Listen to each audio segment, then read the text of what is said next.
dan mafia tanah. Mafia tanah. Mafia tanah. Mafia sertifikat tanah. Tuntaskan mafia tanah.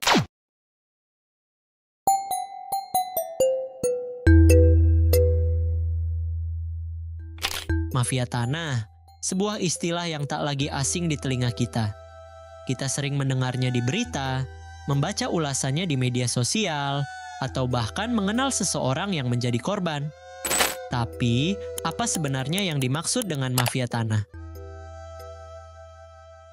Secara sederhana, mafia tanah adalah sebutan untuk kelompok terorganisir yang melakukan praktik manipulasi, rekayasa dokumen, dan klaim sepihak terhadap tanah milik orang lain, terutama yang belum bersertifikat atau memiliki dokumen lemah.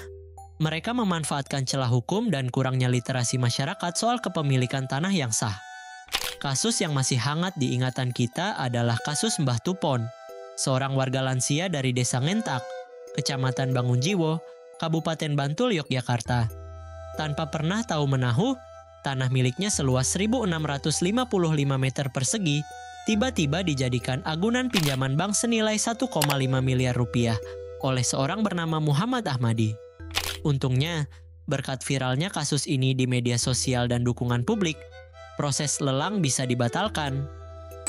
Tapi pertanyaannya, berapa banyak Mbah Tupon lain di luar sana yang kisahnya tidak viral, yang tanahnya hilang, dan tak pernah kembali? Menurut data Komisi Pemberantasan Korupsi, sepanjang 2018 sampai 2022, terdapat seluruhnya lebih dari 3.500 laporan terkait konflik agraria yang masuk ke mereka. Dan sekitar 60% kasus pertanahan di Indonesia berkaitan dengan pemalsuan dokumen, tumpang tindih sertifikat, dan penyalahgunaan wewenang oleh oknum pejabat. Jelas, ini bukan sekadar permasalahan administrasi. Ini darurat keadilan.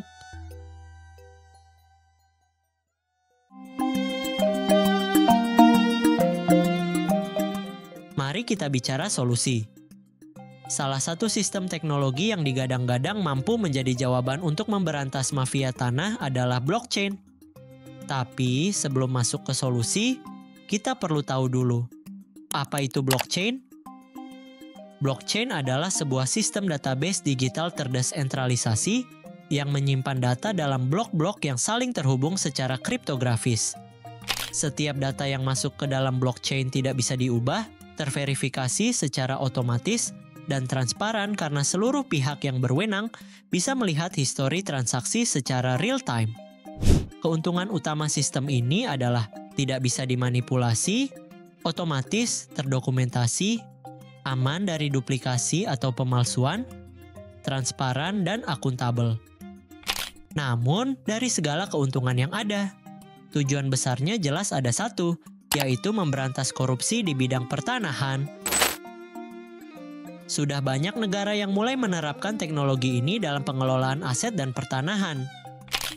Georgia bekerja sama dengan perusahaan Bitfury untuk mentransformasikan seluruh catatan hak milik tanah ke dalam sistem blockchain. Hasilnya, waktu proses pendaftaran tanah bisa dipangkas dari berhari-hari menjadi hitungan menit. India, di distrik Dantewada, pemerintah lokal sukses menerapkan blockchain avalanche untuk menyimpan dan memvalidasi data kepemilikan tanah. Hal ini sangat membantu masyarakat adat yang selama ini kesulitan mendapatkan sertifikat resmi. Swedia, Lantmäteriet, lembaga pendaftaran tanah Swedia, sukses menguji sistem transaksi properti real estate berbasis blockchain. Hasil uji coba menunjukkan proses jual beli properti bisa lebih cepat, murah, dan hampir tanpa risiko sengketa. Bayangkan, jika Anda bisa mengecek status tanah hanya lewat ponsel, melihat histori kepemilikan dalam hitungan detik, tanpa harus ke kantor BPN, tanpa antre, dan tanpa pungli. Itulah gambaran ideal sistem pertanahan berbasis blockchain. Bukan mimpi, ini sudah jadi kenyataan di beberapa negara.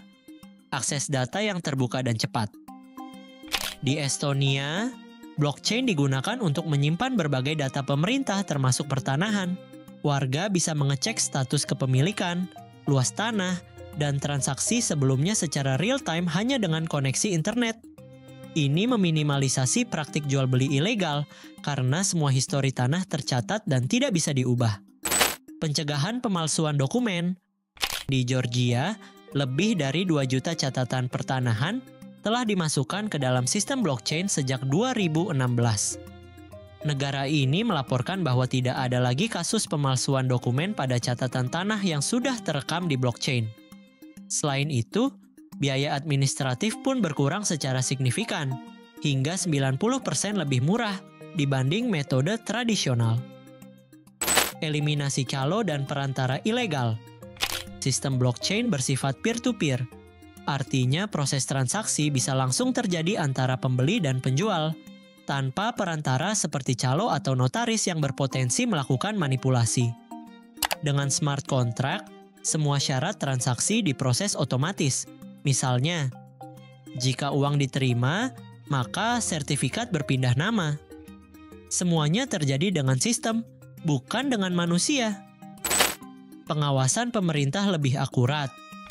Di beberapa negara bagian di Brasil, blockchain mulai digunakan untuk pemantauan kepemilikan tanah pertanian.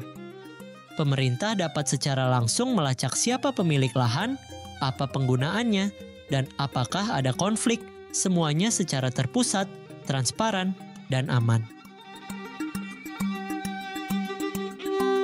Selain masalah mafia tanah dan manipulasi dokumen, masalah lain yang tak kalah penting di bidang pertanahan Indonesia adalah korupsi. Praktik korupsi terjadi ketika proses pendaftaran tanah, pengurusan sertifikat, dan peralihan kepemilikan melibatkan biaya siluman, pungli, atau suap. Penggunaan teknologi blockchain di bidang pertanahan bukan hanya berguna demi transparansi, tapi juga menjadi instrumen penting pemberantas korupsi. Ini terjadi karena prosesnya berjalan secara otomatis, dapat diaudit secara terbuka, dan tidak bergantung pada manusia yang rentan terhadap suap.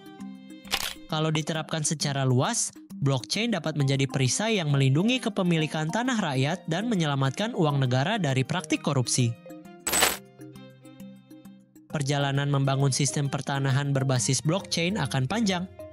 Tapi kalau hasilnya bisa menyelamatkan ribuan bahkan jutaan hak milik rakyat Indonesia, sekaligus menghapus korupsi di bidang pertanahan, bukankah layak diperjuangkan? Kalau negara lain bisa, kenapa Indonesia tidak?